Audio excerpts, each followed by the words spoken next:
Come on, Livingston, we're gonna go on and on and on. Together we can make it. We're gonna go on and on and on. Come on, Livingston. Knocks it through. Mullen bursting into the box. Josh Mullen. Together we can make it. Mullen's ball across. It's turned in. It's Pittman who's got it. Livingston leads. Road is long. Now can they get the ball back in? O'Brien. The lead. And Livingston have the lead. Man, score. If we march to The full-time whistle blows and David Hay celebrates. And the Livingston fans join in exultation. come on, Livingston. Livingston have the lead against Rangers, and they are certainly rising to a few occasions on their return to the top flight in Scotland. Come on, Livingston. We're gonna go. You're listening to TalkLivi, your go-to podcast for all Livi fans to hear the latest about the club and listen to after-match reaction from the manager and players. This week I'm joined by the usual lads, Ewan and Calum, to discuss what's been a busy week for the club. On this week's episode, we'll discuss the midweek trip to Tynecastle as another late goal breaks our hearts. Then we'll hear from Gary Holt and striker Lyndon Dykes as they give us post-match reaction following the Killie game. Killie were the visitors to the Tony Macaroni Arena on Saturday. We look back at the game, discussing all the major talking points. Calum is down at the stadium this week. It's Chris Erskine's turn to be under the spotlight with TalkLivi. And it's the second edition of our feature, What Does Your Fox In? We take inspiration from the hit TV show Room 101. So what does our Fox in this week? And finally, we look ahead to the weekend's game in Paisley as we face Jim Goodwin's St Mirren. We talk stats, tactics and potential lineups. Listen out for predictions as well.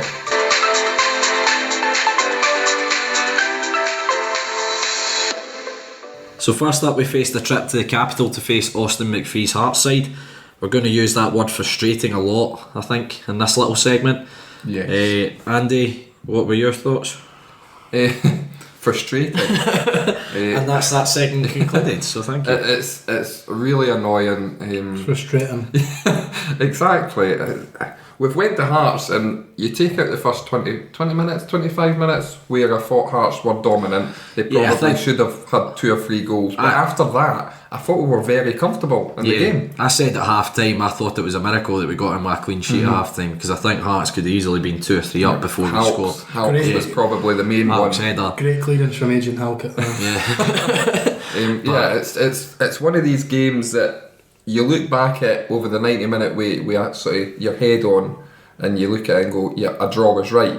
Yeah, but if you look at it based on the stats, but you know, as a fan, you look at it as a partner of the game, and it's unforgivable. That one's frustrating. And the stats are there for everybody to see. That's us thrown away 8 points this in the season. last 10 minutes of games, all the way from home as well. The 8 points could be crucial come the end of the season. That's the difference between being comfortably safe or looking behind us or being in the top 6. Yeah. Because the league's that tight just now, and there's no many good sides in the league, that those 8 points could easily take us into the top 6 come this sort of 32, 33 games period. Well, what I will say about Wednesday night, I think we looked back to ourselves though. You know, take out the first kind of 20-25 minutes. Once we went ahead, we looked very comfortable, but we were proper scrappy, I thought, on Wednesday. You know, Pitts was getting in about kind of 50-50s, picking up loose balls. I thought Sybil was terrific. I think he was knackered, to be honest. He was blowing out his arse. But he played in a slightly different role, kind of sitting in midfield. I think the management made a good decision with Keegan coming off, but having listened to Gary today, I think Keegan was maybe carrying a knock of some sort, but Lawson at right back kind of shored up that side where a lot of Hearts problems were coming down. It's another one of these games where I look back at it and I couldn't bear to look at the highlights. I could not do it to myself again. But it's one of these that I look back on and think it's basically pinball in the box. There was chances for us at 1-0 to kill the game. The one that I look back on that I almost had a meltdown, and you'll slag me off for being a greeting face get you. But the one that I look back on is Lawless having a dig, putting it wide when he could have played an Aaron. The reason I Taylor slag him player. off for being a greeting face get was because he was literally crying when. What are you doing? It was at the point of the game though where we were on top, properly on top of the game, and we were creating chances and we were getting in behind them, and that was an ideal opportunity to play him in, who I think he's been very good the 3 games, and the opportunity for him to be slid in and put a ball across the 6-yard box, and I think Dykes was at the back post. Now we go 2-0 up in the game's over, we go home with 3 points, and we're all praising the team and saying what a brilliant result it is. Instead we're going away going, fuck's sake, we've taken a point for Tynecastle. Simmer down. I think we found a really decent left back in Taylor Sinclair though. He's been It was always going to take a few games for him to settle in, because he's not played a lot of football for the last few months. Unfortunate with injuries, I believe, throughout his career. Yeah, but we spoke about it. We saw him when he played at Kilmarnock, not Kilmarnock, Partick Thistle, sorry. And he was terrific there. And if we got kind of 75% of that player, we'd have a decent left back. Absolutely. You know what I mean? So, we discussed the sort of stats there in the last 10 minutes of games. There's definitely a mentality issue there for me. Do you not agree? Yeah, I mean, I think, you go away from home, it's kind of a natural thing that you start sitting in a bit more as the game goes on. But I think we maybe do it a bit too early in games at times. Yeah. But I think the other one that annoyed me, and I know annoyed quite a few fans, was making the substitution with Wild defending a corner. Now, I was always told growing up, didn't make substitutions when defending corners. It just seemed like a complete schoolboy error. The goal came from a ricochet which kind of landed about the penalty spot where Lawless was actually standing. I'm not saying our goal was fantastic, but theirs is just it's really terrible. lucky. it's a classic Hearts goal, isn't it? I do some Set play, ball into the box. I do some stats for the programme for Livingston. We've only conceded 5 in the first half, 5 goals in the first half. Lost 19 second half goals, 8 of which have been in the final 15 minutes. There you go, good start. Tells you everything you need to know there. Stats. I don't know, do we invite pressure onto ourselves then? Like you say, we tend to be in games and then going into the last 15-20 minutes, sit back and invite teams onto us, and eventually teams of the quality we're playing against are going to hurt you. And that's what's happening at the moment. It's incredibly frustrating, but what I would say the difference between this season and last season in these games, like Gary touched on it, St Mirren and Hamilton, we ended up losing the game. We're actually putting ourselves in positions where we can win the game away from home in comparison to last year, and we're actually coming away with points. This is me putting a maybe kind of positive spin on it, right? Don't get me wrong, I'm incredibly frustrated because I think we should have more points on the board than we do.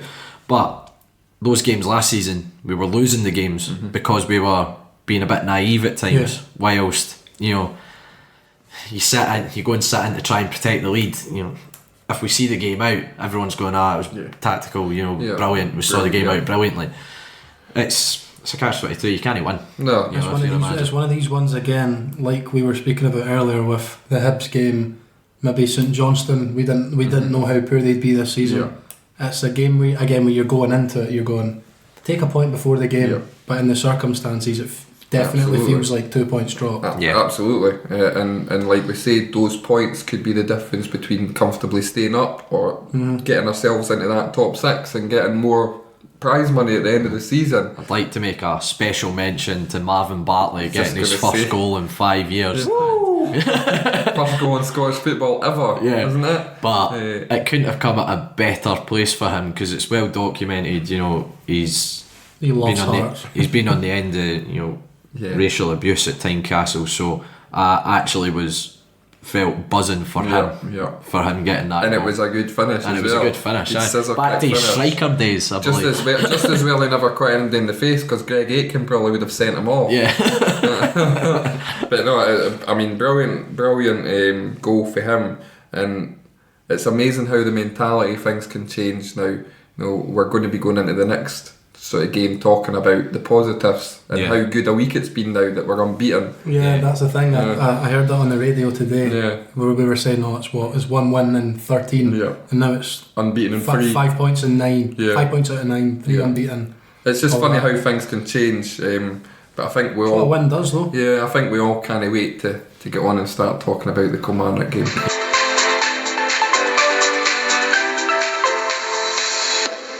As you just heard, we followed up that Hearts game with a fantastic home win against the Ayrshire outfit Kilmarnock on Saturday. Before we talk about that game though, let's hear from Gary Holt as he gives his thoughts on the game. I've talked on a lot, you've seen a lot of us play the games that we had against the top 4 teams in the league in that spell. Rangers twice, Celtic twice, Kilmarnock, Motherwell, Aberdeen. We should have got some more points out of them. I felt we were in the games. Bar Rangers here and Celtic away, I felt that we were Motherwell away should have got something, Kilmarnock away we should have got something. Then you go against Hearts here and draw with 10 men, but with a better team. Hibs away, everyone knows my point in that. With a penalty, let them get back in the game. And then you go Wednesday night to Hearts there, and as I've said, and I've said it to lads, I'll always be honest, I don't think we did enough on Wednesday to win the game. But I think we made up for that today. I think the work rate from the off, I think we asked them, can they go an extra 10%? The tiredness is a mental state. Everyone talks about, it's 3 games in a week, 3 games in a week. All the nonsense. Right, it's a mental state, and can they go beyond it? Can they push through it? And they certainly showed that today, and I thought comfortable winners, and could have been more. Yes, indeed. Disappointed that we won the 3-0 up at half time with the opportunities we had. But I said to them, don't get frustrated. The worst thing we can do is get frustrated and get caught in the counter. And they did it right at the end of the first half when we should have scored. Wee pitches get in, keeper saved it next minute of the break, and that's what we said. Come out, are very structured, they're very organised, they're very hard to break down. So the 3 goals we did were tremendous. We're bare bones, and Calum will tell you, because I speak to Calum quite a lot. We've got boys on the bench today, Big Al coming in and even going on the pitch. They're nowhere near ready. Keegan nowhere near ready from the other night, but they want to be part of it. I had 2 players asked to leave. Big Lee obviously wants to be a manager. Ibra wanted to go back to France, wasn't settled, homesick. Jack Stubbs has been back to Sheffield Wednesday for treatment. That's 3 boys out of the team, and then with injuries as well as that. So it's tough, but you want to be in it. You want to be part of it. You want to be playing, and there's not one boy in part of my squad who was available today didn't want to be on that pitch, and that's a good thing to have. Yeah. At the end of the day, I didn't take him out of the team. He did. Whether it was a red card, not a red card, he put himself in that situation where it happened. So you've got to be patient. You've no divine right to get back in the team, and we've played well for the games that you've not been involved in. So it's always hard when you go to Parkhead and he's on the bench and you're getting 4-0. Are you going to throw him on? No, you're not. So, but the boys that have been playing, certainly the last Hamilton game, Hearts away, did he deserve to play ahead of somebody? No, he didn't. So he's got his chance today, and he's done that to great effect, as certainly a few others did. Craig Sibbald's came in the team in the last couple of games, and that's probably the best game he's had for the club. And you've got to carry that on then, because if you're resting your laurels here, you ain't going to play. I can't carry passengers, and I've told them that. They have to work every single day to get in the team. It's not what they do on a Saturday all the time, it's what they do in the week leading up to it. And certainly today we got the rewards for what play deserved. Next up, here's Lyndon Dykes as he gives his thoughts on this one. Yeah, definitely. I think it's something we deserved since the last few weeks. We should be getting a couple bit better results. So, I wouldn't say we've been at our best for the last few weeks, but I think we should be. Some of the games we should have been holding out for 3 points, and then today was just a mixture. We all came out and we showed that we should be winning, and glad that we got 3 points. Yeah, it was really good. Really happy with it.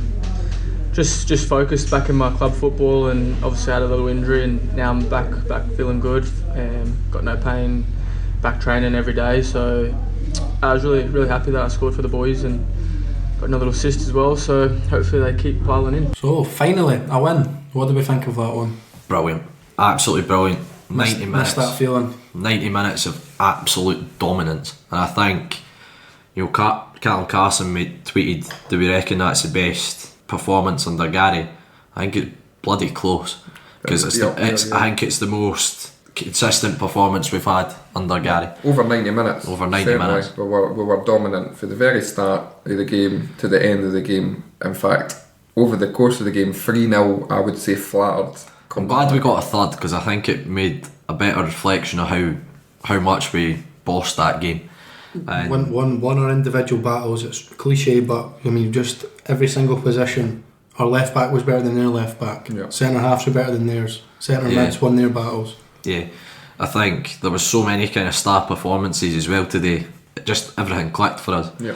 And I think in the run of form we've had, there have been some good performances, but there's been the odd thing that just hasn't quite clicked, and just everything kind of went together today. I think the missing ingredient to that has been Sibbald. We touched on it a wee bit earlier, but I think there's no surprise that we won that game. I'm not saying we won that game because of Sibbald. I've made a lot of comments that I think Sibbald's not got games because I think he's a number 10, but he's came in the last 2 games. He's played in a sitting role next to Bartley, and you know what, that could be where he finds himself in the team. Yep. You know, he's good on the ball, Sibbald. I always comment on that. He retains possession really well. You have Bartley, who's more your kind of destructive centre midfielder, and then you've got Sibbald, who can just hold on to the ball and kind of keep the ball ticking over. Keep the ball going. And I think he's probably going to be in there for the foreseeable. Hearing rumours about Robbie Crawford being out with a broken arm. Yeah, dear. and ribs. So that's potentially going to keep him out for weeks. But Gary passed a comment after the game today saying he thought that was Sibbald's best game for Livi in his 18 months here. So I think that says a lot about how good he was. It says a lot about Sibbald as well, because you know he's not getting game time. Credit to him, he's kept going, and he's taken his chance when he's got it. Most people, you know, with the January window coming up, they could have just chucked it. Yeah. And I think that's what's been the thing with Livingston over the last few years is we've not had any prima donnas in the team.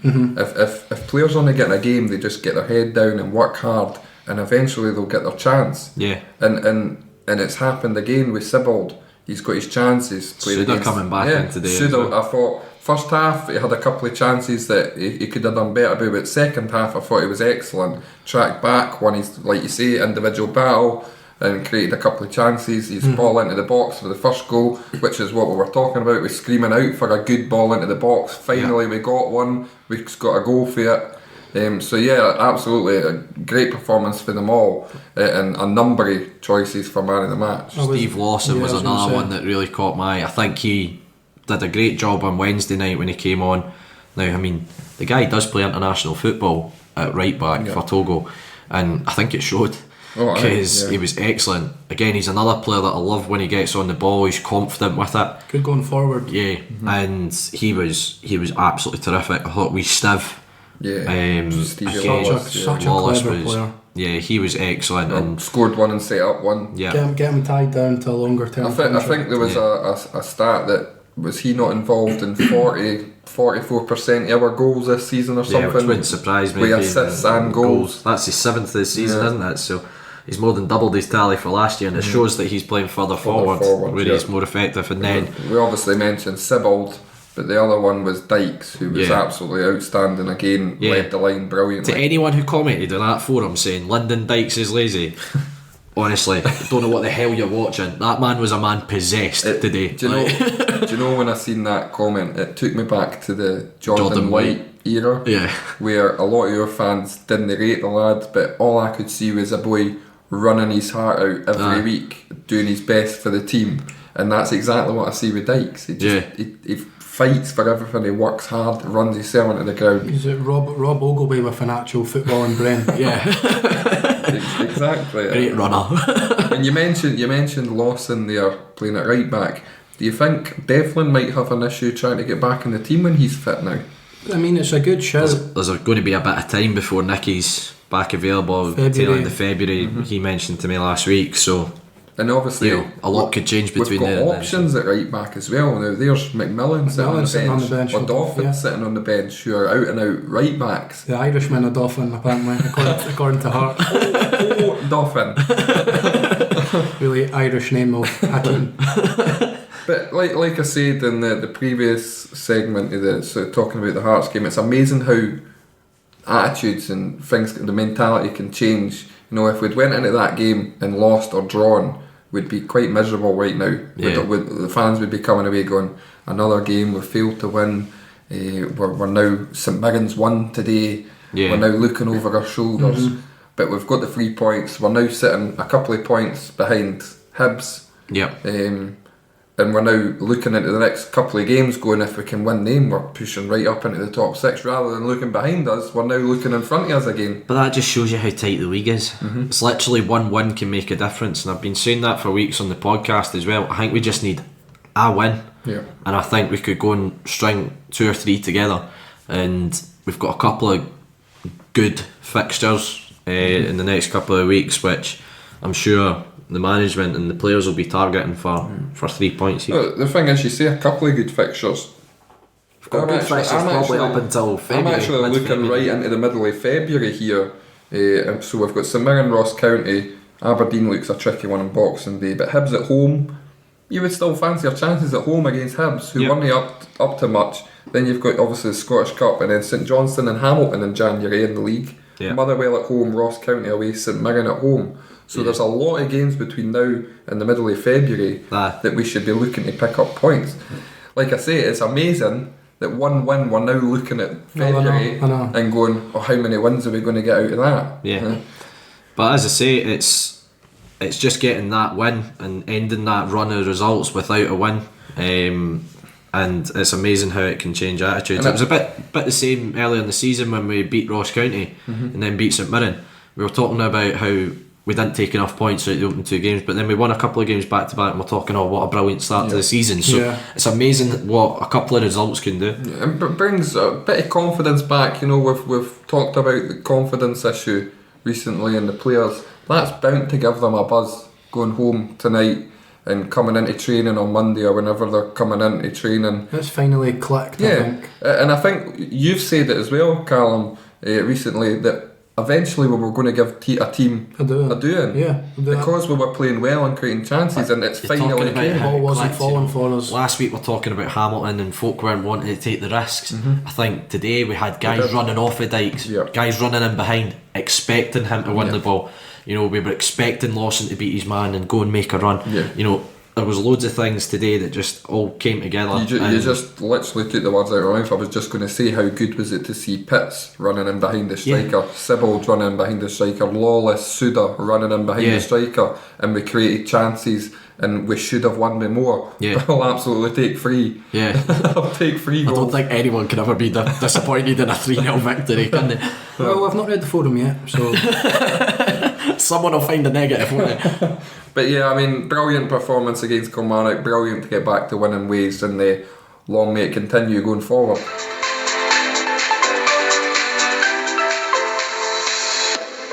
Last week, Calum was down at the stadium as he put Chris Erskine on the spot.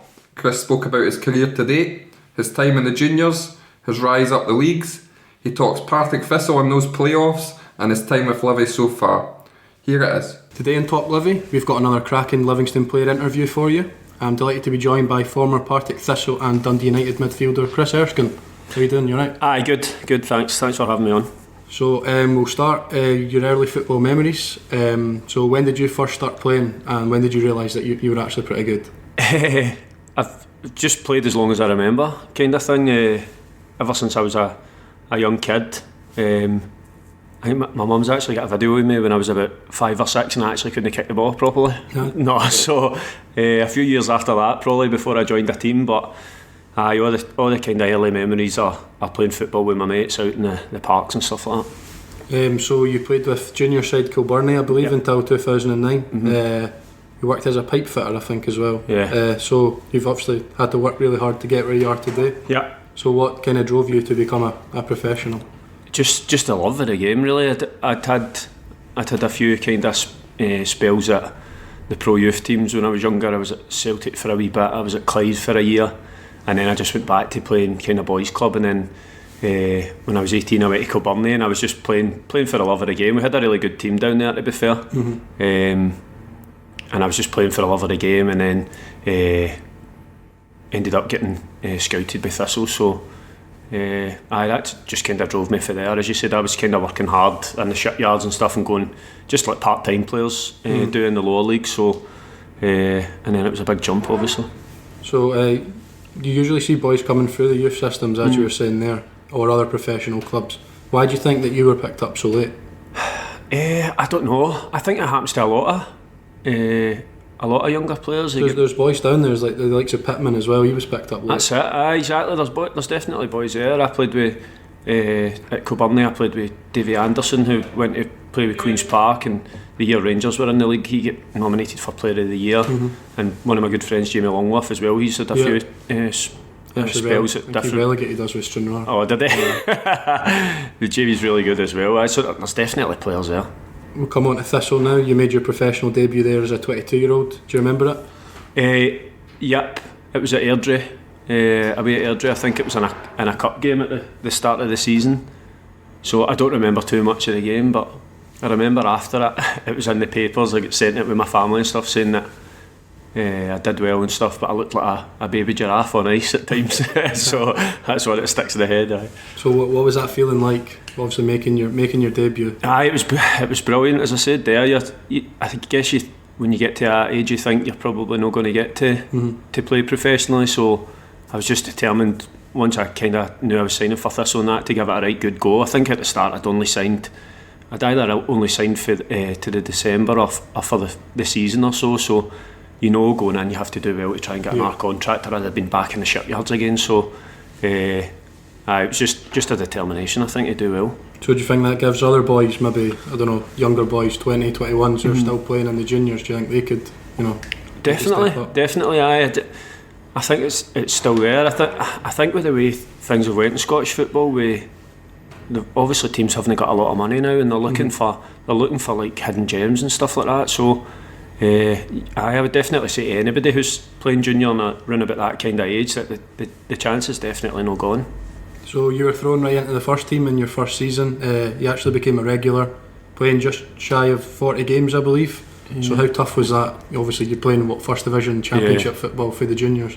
It was tough. I think the main thing was kind of getting into full-time training, because I'd never done that. I'd never been, as a kid, kind of in the youth teams and that, as I said, so like full-time. So I think it was more that, but like you said, I think going to the big stadiums and stuff like that was great in the first season. I think probably most of my the 40 games or so would have been sub appearances in the first year, so I seemed to come on basically every week, but a lot of the time it was only for 10 or 15 minutes, so I was really just kind of bedding into the team at that point. Making the most of what you got. Really. That's it, exactly. Aye. So, but I think even from where I came from, to be involved in the team at all at that stage was good. Fan favourite the next few years, very consistent performer, 8 goals in 38 and then 7 in 38.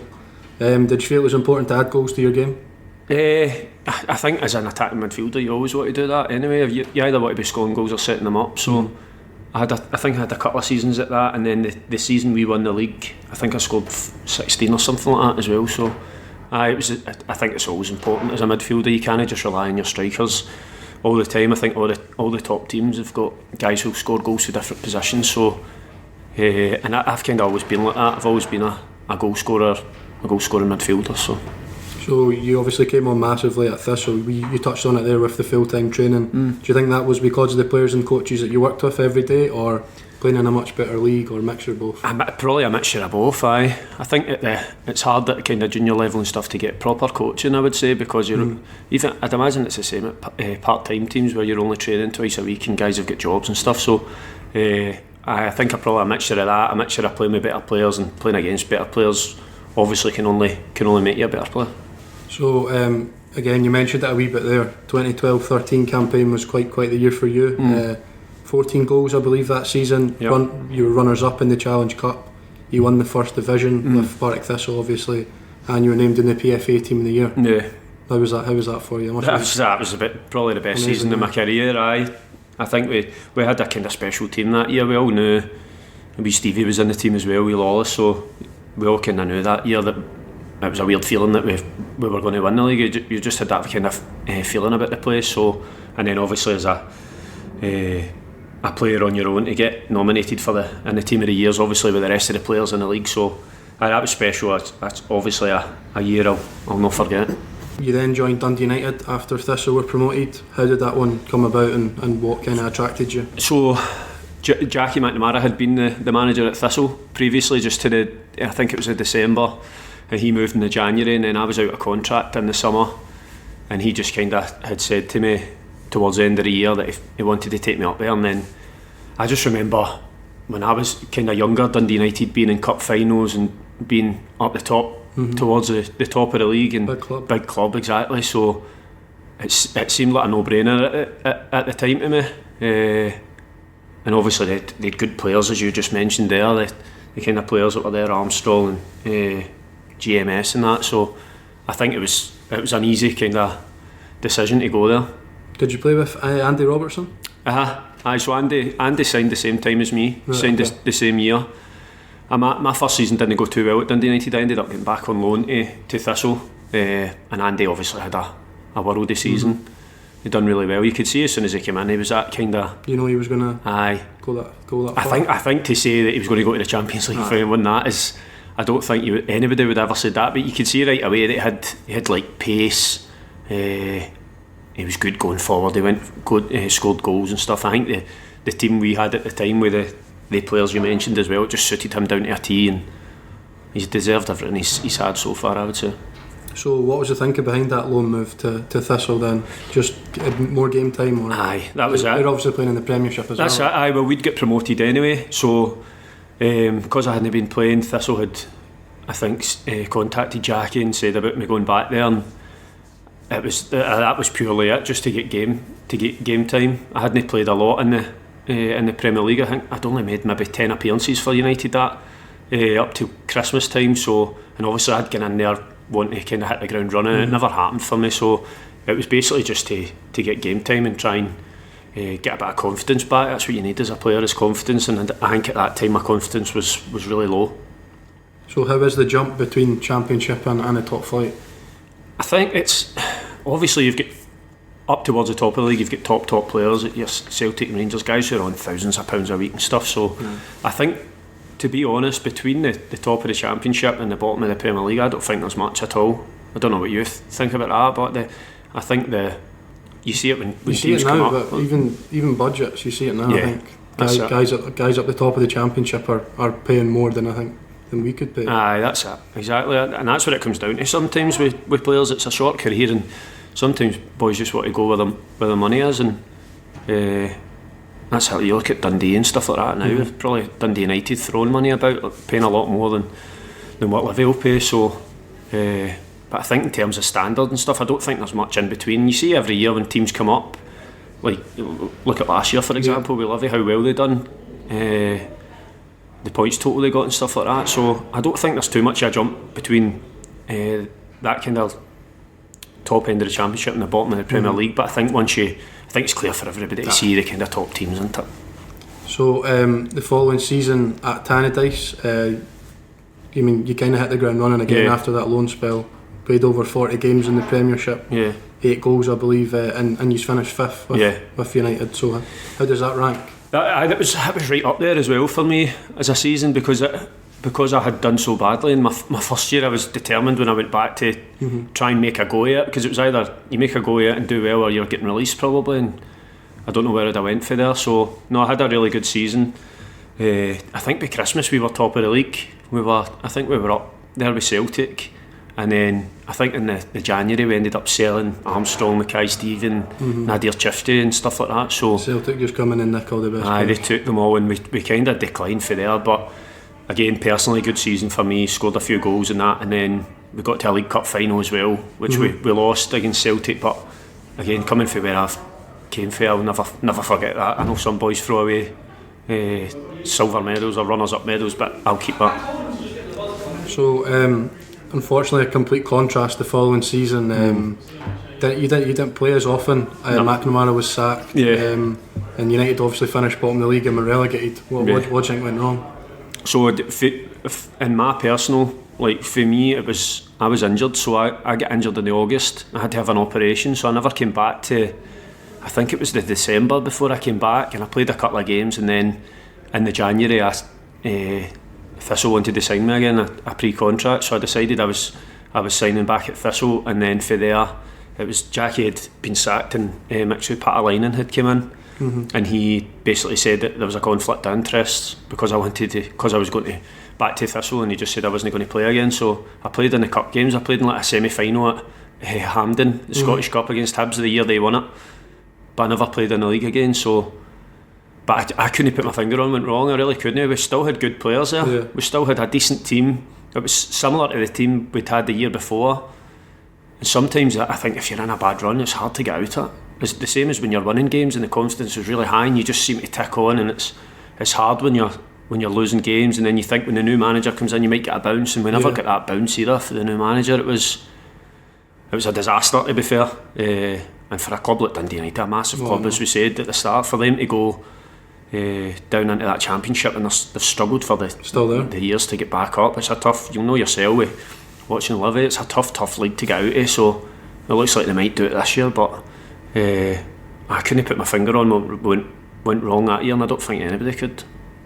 So how did it come about, obviously going to Thistle again? You were mentioning it a bit there, and then it was some season obviously finishing in the top 6 with the Jags. It was brilliant. Again, another highlight for me is getting to that top 6 just with probably not too far off the size of this club, and the kind of budget and stuff as well, and to, as we mentioned before, the budgets that some of the teams have got at the top, there's probably only one space available in that top 6 if you're going on kind of budgets and stuff. So, and the rest are fighting it out. So for us to get there that year was brilliant, obviously amazing. We're not going to talk about it for too long, obviously. and you'll get your fair share of stick for the boys about I do, about the playoffs. But I mean, what do you think happened that season? Can you put your finger on that one? Again, it was almost a carbon copy of the Dundee United season for me, anyway, because we got to that top 6. We had a good squad. The next year we didn't change too much. He brought in a couple of other players, which you'd expect in every year, just to freshen things up, and the exact same happened again. And I think this happened in the Dundee United year as well. You're looking at the fixtures and you're saying, I will be alright next week, I will be alright next week, and it just never ever happened. And then towards the end of the season, obviously when you get into the playoffs, anything can happen, and obviously a fantastic achievement for Livi to get up, but it was heartbreaking for me and the boys at Thistle. You made over 200 appearances in your time at Partick Thistle. You've really been through it all with the club. How would you sum your time up there? I loved it. I said before, probably when I came here as well, it's my club. It'll always be my club now, Thistle, and as you said, I went through kind of everything. I went through the highs and the lows with the club as well, so I think I'll always be kind of thankful for them taking me for the juniors, like Ian McCall signing me. I might still be in the shipyards now playing part-time or playing junior, so I think I'll always be grateful for that. So you started with Partick Thistle in the Championship, but then in January you find yourself back in the top flight. So how did the move to Livingston obviously come about? It was all down to Gary Caldwell, to be fair. I don't know why, but when he came in, I thought he kind of took a dislike to me right away, and I don't know why, just in terms of as a player, maybe not as a person, but as a player, I was training hard, I was fit, and I was training hard every day in training. I thought I was doing really well in training, and just waiting for my chance, and it just never came. I think I played twice out of 12 games, and they were like one game here and one game at the last out of the 12 games that he was in charge when I was there. And then it was actually Ian McCall again at Ayr had inquired about me because I wasn't playing.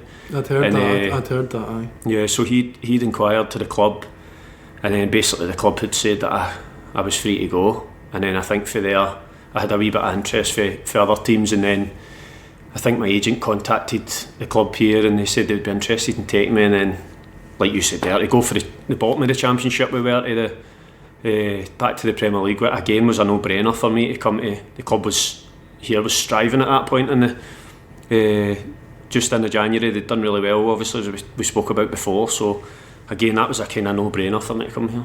I don't want to touch on it too negatively, but it was not like a big kick in the balls, doing so much for Partick Thistle, and then I mean you kind of treated terribly really there. I thought I was. I just like you said there, like I felt like I'd done a lot over the years, and then not going to hate too much, but when we were relegated, we all had a clause in our contract that we could have left. We all could have just walked away for the club, and me and Chris Erskine and a few others that were still in contract decided to stay on. And to be fair, I know things didn't go well, and Archibald got the sack, and the new manager comes in and it's his own take on it.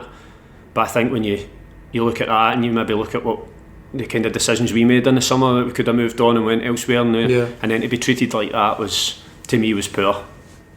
So did it help coming to Livingston, obviously with Stevie Lawless here at the time and guys like that you probably knew from other clubs as well? Aye, well, I knew them for a lot of them beating me a couple of weeks before, so no, easy when you know somebody in the changing room, it makes a big difference, because it's a changing room can be a hard place to be in sometimes, but the boys here are brilliant, and that's it. Stevie had told me that before I came, that a kind of close-knit group, which I think they've got a reputation of being that anyway, and it's a great club, it really is.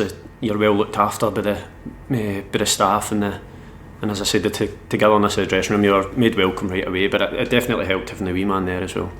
So how have you found your time at the club so far, and have you maybe been frustrated at the lack of game time due to you've been quite unfortunate with injuries? Aye, so it has been frustrating, because I've not had a lot of injuries in my career, touch wood, and then I seem to have picked up 2 since I've been here, and they've kept me out for a decent spell, so I've been frustrated not to play as many games as I probably should have, but I think, like we said before, to come for I was in the bottom of the Championship, and to last year to even come back and play games in the Premier League and stuff was great, so I'm back fit now and hoping to get back in the team, back involved, and I'm just enjoying it. As I said before, it's a great club, you're well looked after by the guys down the stair, and a good bunch of boys. We have a good laugh and training and that every day, and decent team, good players as well. I know a lot of the time we put the ball in the other half and get after it, but I think when we get the ball down, we've got good players there. So do you think we're harshly treated in terms of we're branded this long ball team and things like that? Because I think we play sometimes some really good football. Yeah, I think it's just a style of play. I think once you'll see it more often than other guys who are just piping in every now and again when they see Livi. But I think when we get the ball in that other half, we've got players that will hurt you, and we do play football when we're in there. It's just the style of play that the management team want to play, as they get the ball into the other half quickly. So it's effective. It was really effective last year. I think the second season's always going to be hard. Teams kind of clock on to what you're about. First season you've got a bit of give with that, so unknown quantity. That's it, exactly. Aye. So the second season's always going to be tough, but I think we've got a decent run of fixtures now, probably including the 2 games we've just had there that we probably should have took more points from. So fingers crossed it goes well for the rest of the season. So just finally, what are your ambitions for the season personally, and what do you think we can achieve come the end of the season? Personally, I again just want to stay fit now. It's so frustrating when you're in that in the gym and you're not playing in the match day with the rest of the boys. So I just want to stay fit and try and help the team get back in the team, play a few games, score a few goals, and then for the team, I think staying in the league's the main thing. Every year, I think just with the club and its budget, it was the same when I was at Thistle as well. You need to just consolidate your place in the league every single year and just see how you go for there. I think it was always going to be tough this year to better what the club done last year. After that, what a great start. So it's still there for us. I still think we're a lot better than a lot of the teams in this league. I think we've got better players than a lot of the teams in this league. So as I said, fingers crossed we can do just as well as last year. Right, well, it's been a pleasure to sit down and chat with you there. Thanks very much for your time, taking time out of training and things, of course. I think it goes without saying, everybody connected with the club, we wish you best of luck for the rest of the season. Thank you. Thanks for having me on.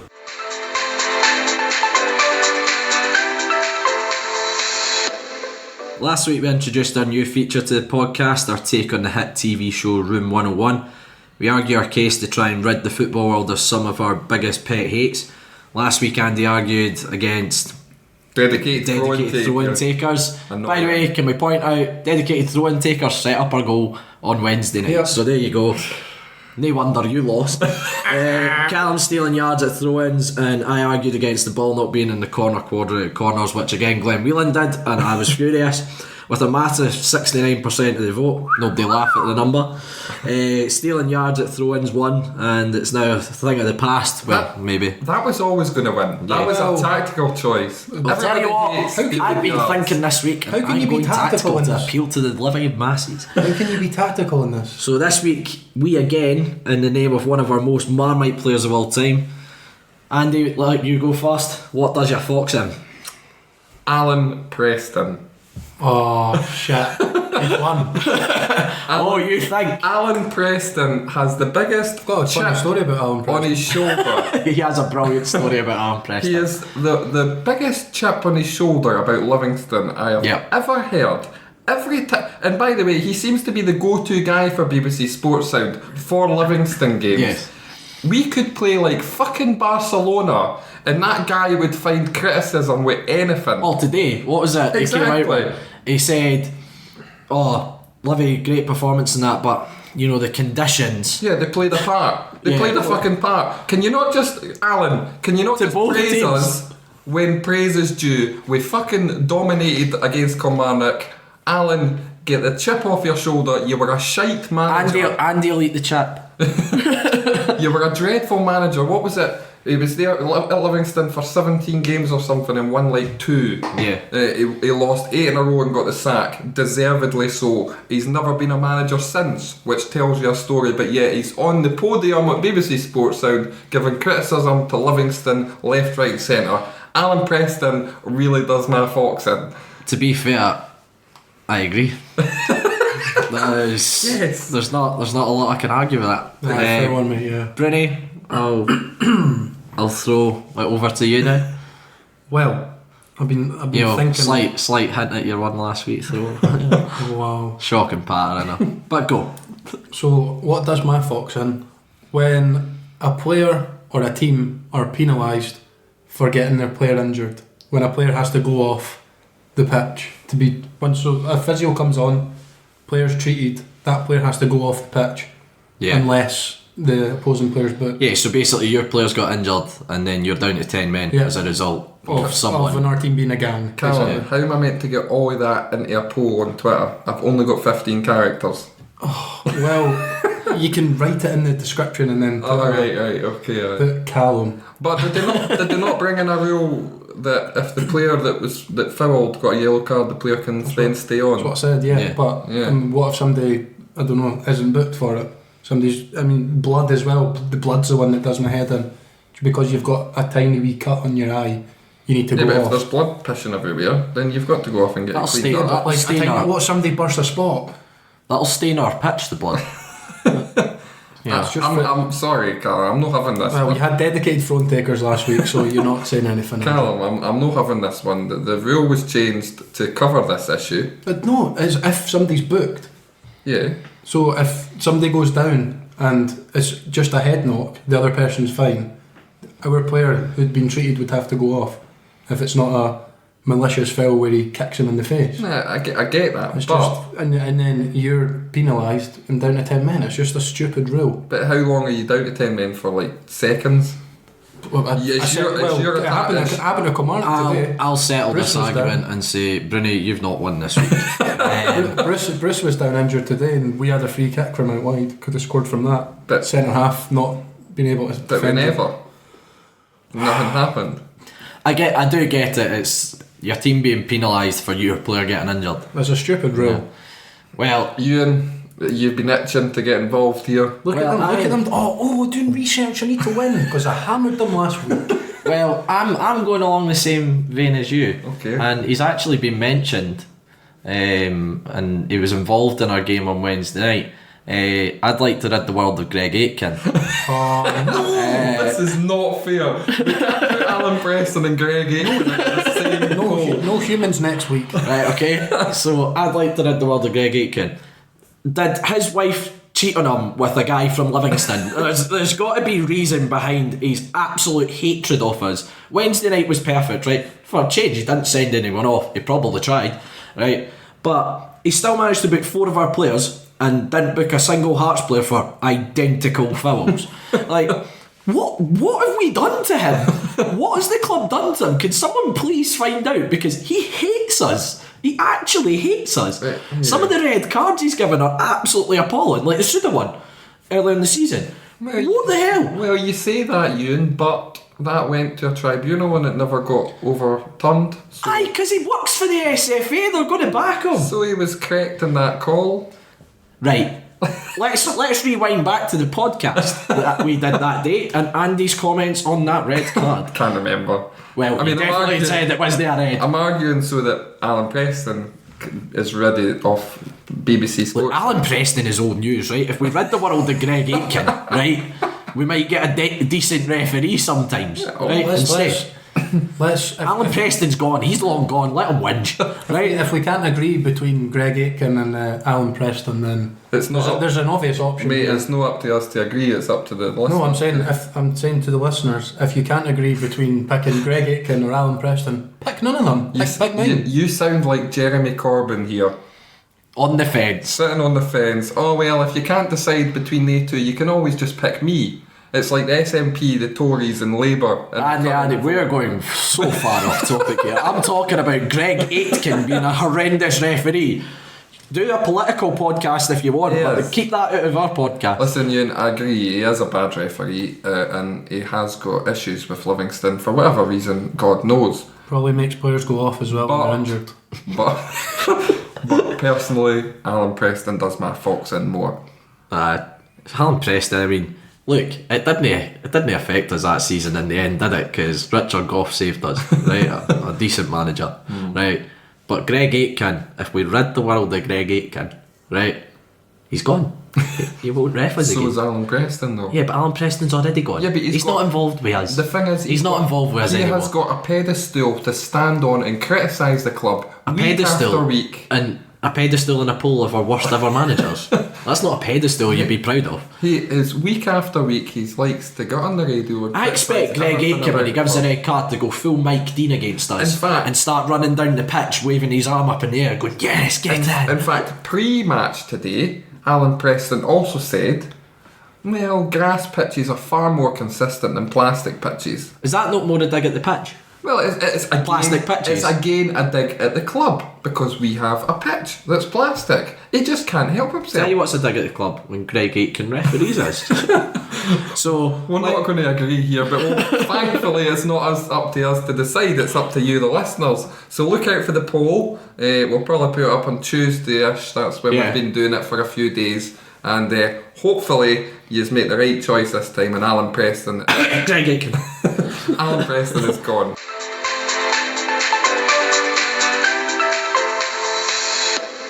It's been a busy episode this week, but finally it's time to look ahead to our game next weekend with St Mirren in Paisley. It's a massive game, this one. Again, maybe a 6-pointer, you could argue. What do we think going into it? Yeah, exactly. 6-pointer, 3 points ahead of them just now, aren't we? So win the game, or 4 points or something like that. We're ahead of them just now. So win the game, we put a real good distance between ourselves and a direct opponent for where we want to be at the end of the season. A tough game. It will be a tough game. I think Jim Goodwin's went in there and done a really good job. I think tough place to go. Yeah, St Mirren, they've lost every game away from home. I don't know where the game was today. Yeah, it was at Hamilton. It was the first win away from home. So that's the first win away from home, but that tells you everything. The majority of their points have come in Paisley, and I think what Goodwin's made them, he's made them quite compact and difficult to break down. You know, they've really taken a proper kind of doing this season, but they lack a lot up the top end of the park. They've not scored a lot of goals, so Obika. Oh wow. Can't be arsed with that next week. So I think for us, typically we struggle with the games where we need to try and break a team down. So I think it will be a really tough afternoon for us. I think as well, obviously we discussed earlier about losing late goals in games. I believe I was looking at a bit of statistics earlier on, and St Mirren have scored most of their goals in the last 15 minutes of games this season. That's good. So it's something we're going to have to guard against. I thought we'd done it very well against Kilmarnock, but we dominated the game, whereas I think this one will be a lot closer and there'll be much between the teams, and I think we'll probably go there to try and frustrate and hit them on the break, which is what we're kind of good at. So it gives me a bit of confidence going into the game. We were great on the break today against Kilmarnock. We countered on Kelly brilliantly, especially kind of third goal was a good counter attack. Dykes just took the man on. But and see the thing about the Kilmarnock game was I felt we passed the ball about really well instead of just lumping it up. Like big what difference from the Hamilton game. We were passing the ball about, moving them around, and I think if we do that against St Mirren, will get the better of them, because I think we've got better players than them. Yeah. And I think defensively we're stronger than them. I think they've got a few injuries defensively. Yeah, as much as I kind of spoke about how Goodwin's made them a bit better defensively, I think in recent weeks they've had a couple of players missing out, and I think they do have a very small squad in comparison to last year. And I think they've kind of had to tweak the team or the system a little bit, and they've not been quite as tight at the back. See, if Dykes gets up against, I think it's Broadfoot and McKenzie, about a combined age of 90 at the back. So I think. Why do you hate Gary McKenzie? I've never. He's not very good, mate. I don't understand it. Wouldn't he get a game from my uni team? I don't know, like, did you not lose 9-2 the other We week? won 9-2. Oh, you won 9-2. Actually, Andrew. You got beat 9-1 the week before though. Yeah, well, it's just an You could do entertaining it. league. You could do it a presence like Gary McKenzie in front of you, mate. It's just an entertaining league. I mean, going into the game then, how do we see us lining up? Do you see us going with the same team? I mean, Holt's been a long time saying that if we play well, the team will stay the same. I don't know who you dropped from that team. Yeah, it's difficult. I think it's near on impossible to drop someone from the team. Unless, okay, you played really well, Suda, but there's always that, question of if we're defending, is he going to track back? But then again, he did that and he was really good at it. He ran back, like we mentioned in the Kilmarnock game, he tracked back really well, and he properly manned up against it defensively, won his tackle, won his battle. So, but yeah, I get your point. Robinson is a great person to come in there for experience, creativity. I do think we're always a better team when Robbo plays. I think he's a really intelligent player. He's very similar to the likes of a Sibbald, a Pittman, a Lawless, kind of small guy, but technically actually really good on the ball, and he's very experienced. He reads the game really well. So away from home, that may be the one change I could see, but if Gary did go and put the same 11 out, you can't argue it, can you? Yeah. Going into the game then, predictions. So we didn't do overly well against. Well, I say we didn't do overly well. Calum, you got it spot on against Hearts, and we got the correct kind of outcome. Ewan, for the Kilmarnock game. So raging when the second one. So going into this one then, Calum, we'll let you go first. You seem to be the one that's getting quite a lot. The leader going first. Yeah. I think we'll win. I do think we'll win. It'll be a tight game, but I'll go. I'm torn between 1-0 and 1-0 or 2-1, but I'm going to go 1-0 Livi. Okay. Ewan? I think St Mirren will have a bit of confidence after the result today, so I'm going 1 each. And I can't remember off the top of my head the stats, but it was something like 60% of the games that we've played against St Mirren have finished 2-1. Yeah. So I'm going to go 2-1 Livingston and go for another really big win for us and take us further clear and close to the top 6. I'm not wanting to. Absolute short corner. I'm the negative one. I'm not wanting to try and be ultra positive and all of that, but we win against St Mirren. We go into Ross County at home, and that's maybe if we beat Ross County, then that's what 9 points from the last 3 games, and then you're talking about the people who were having a go at Gary Holt, and there's the SPFL giving him his Manager of the Month award if we do that. Oh, ifs and buts, if your granny had a dick and all that stuff. When has anyone ever said? You know, if your granny had a dick. Who's ever said that? How has that made its way in an analysis about a preview for a game? My grandmother had wheels, should have been a bike. Yeah, I just said that. Hopefully we see you all in Paisley, and hopefully let's get a good support there. Yeah, let's get right behind the team. Take a good following, because they deserve it after Saturday. Absolutely, let's pick up 3 points.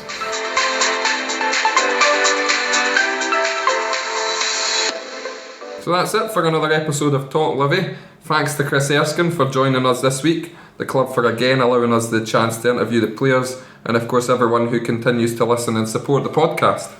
You can find TalkLivi on Facebook, Instagram and Twitter by just searching for TalkLivi. Hit like and follow to keep up to date with everything we're doing. You can also find this episode and all of our other episodes on all good podcast streaming sites, including iTunes, Spotify, SoundCloud, plus many more. All of our episodes are also on our website, talklivipodcast.libsyn.com. And finally, after a lot of work, we got up and running with YouTube, so you can find us on that by searching TalkLivi. Don't forget to hit the subscribe button and give us a listen. If you leave a like as well, that would be much appreciated, and a wee review of your feedback is welcome, good or bad. So that's it from you and Calum and myself. Thanks for listening to TalkLivi. We'll be back again next week, as always, to review the busy week that we've got ahead. Thanks very much for listening.